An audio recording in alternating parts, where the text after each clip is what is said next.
Buena, profesor, permítame prestar, soy Rengifo, el Trintito. Ah, Rengifo, el Trintito, sí, profesor. Yo soy nuevo, profesor, pero he escuchado aquí de la ventana 16 clases de usted, profesor.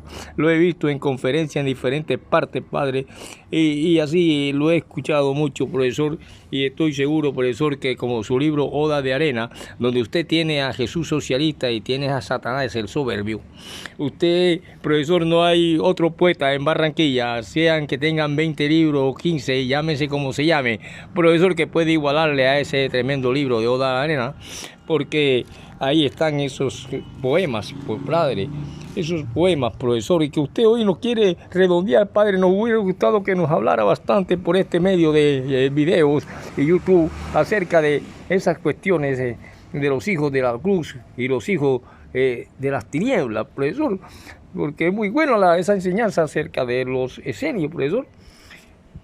¿A qué se deben todas esas cosas, profesor? Y explíquenos, profesor.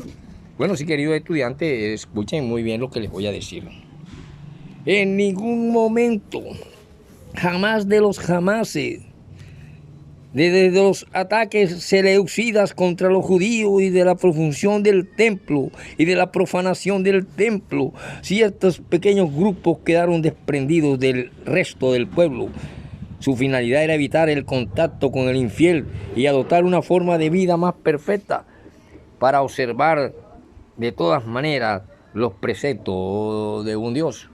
Entre ellos tal vez hubieran muchos descendientes antiguos.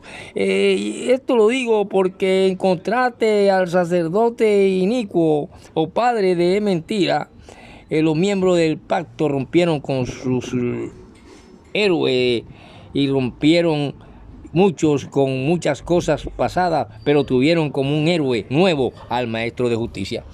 Y ese maestro de justicia en su profunda enseñanzas que se une con ellos, donde muchos describen a este maestro con la primordial intención de establecer la antítesis entre el verdadero seguidor del pacto y el falso, entre el beneficiario legítimo y el usurpado. Eso fue una cosa que le dije en clase pasada, ¿verdad, muchachos? Sí, profesor. Bueno, Rengifo, Tringifo, Mantito, me alegra mucho. Todo termina en hito y en cito y en el europeo. Le atleta de Dios, tú parece que fuera el italiano de aquella descendencia de los antiguos italotes, o de esa Roma amamantada por Lupus, loba, puta, que era lo que significaba en antiguo latín. Fueron dos mujeres quizás que amamantaron a Rómulo y Remo y los niños crecieron. Es más creíble porque una loba hambrienta se lo hubiera comido. Sí, profesor, como se comen muchas basuras de las diferentes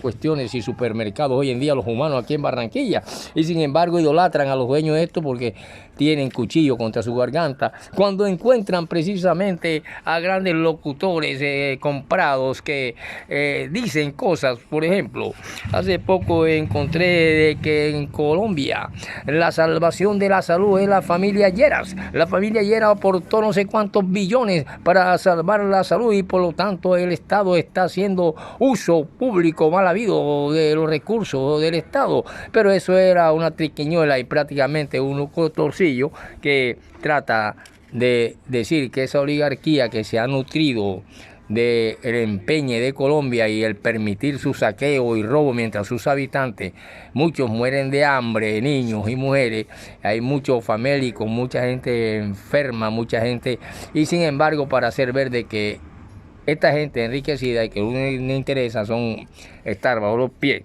de un imperio como se estuvo bajo el imperio romano, hace que surjan satanases rebeldes o voz de almas muertas, como es el poema de Satán en su libro, profesor, sí, en Oda de Arena. Y también ahí surge Jesús socialista. Jesús socialista es sencillamente, podemos decir con precisión que los hijos de las tinieblas, los famosos Kitien, que es un término utilizado generalmente por los pueblos y naciones extranjeras, pero aplicado especialmente en ciertos contextos específicos a los romanos. Debido a esto, después de haber parecido tan amenazadora todas aquellas cuestiones al comentario de ese libro llamado Habacuc en el 65 a.C., terminaron por llevar la ruina a la comunidad de Ecuano. Y en esta comunidad, más o menos allá entre los años, cuando en ese mar muerto fue saltado y fue asaltado muchas veces por los soldados de Vespasiano en mayo del 68 después de Cristo, es decir, mayo del 68 después de Cristo, en el año 70 se destruye el templo. Recuerdan, 2 años antes sucede esto. Y el poderoso edificio dentro del cual algunos cuantos fanáticos tal vez intentaron la resistencia quedó destruido. Sin embargo, hay una serie de casualidades en cuanto al tesoro y en cuanto se ha repartido en toda esa tierra santa, cosa que nos ilustra un aspecto singular del pensamiento y la práctica religiosa de los hebreos de aquellos tiempos cuando hay un pensamiento mesiánico. Y surge un pensamiento mesiánico, y al ver un pensamiento mesiánico tiene que ver con las cuestiones como máximo producto del cerebro, que es el pensamiento, la idea. Y ese Mesías surge en esas épocas y nos da una descripción de la religión hebrea, que no es en ningún momento completa sin que hayan palabras sobre la doctrina mesiánica.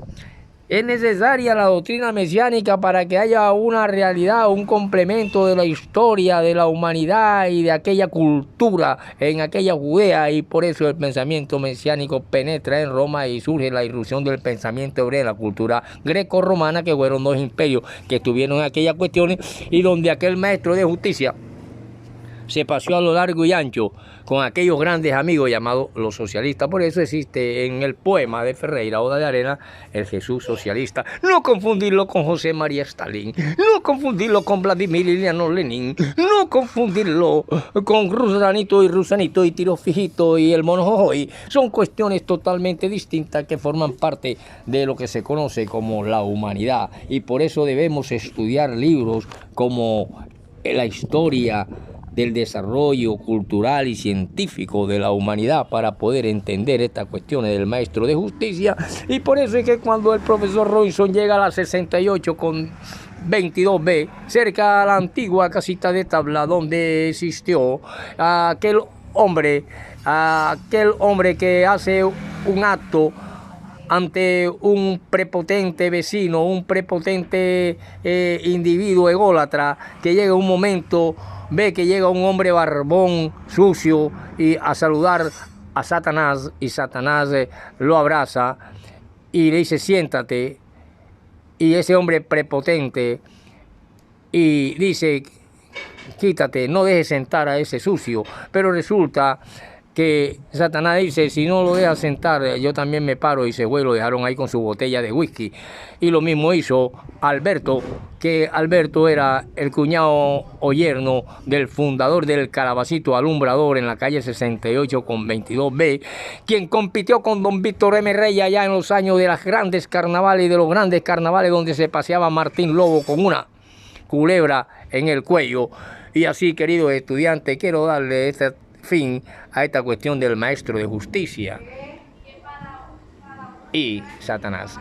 Nos vemos, y ojalá algún día mi libro salga, que será espectacular. Nos vemos pronto, porque también tengo que irme a tomar un tintico y una sopita allá donde doña Julieta.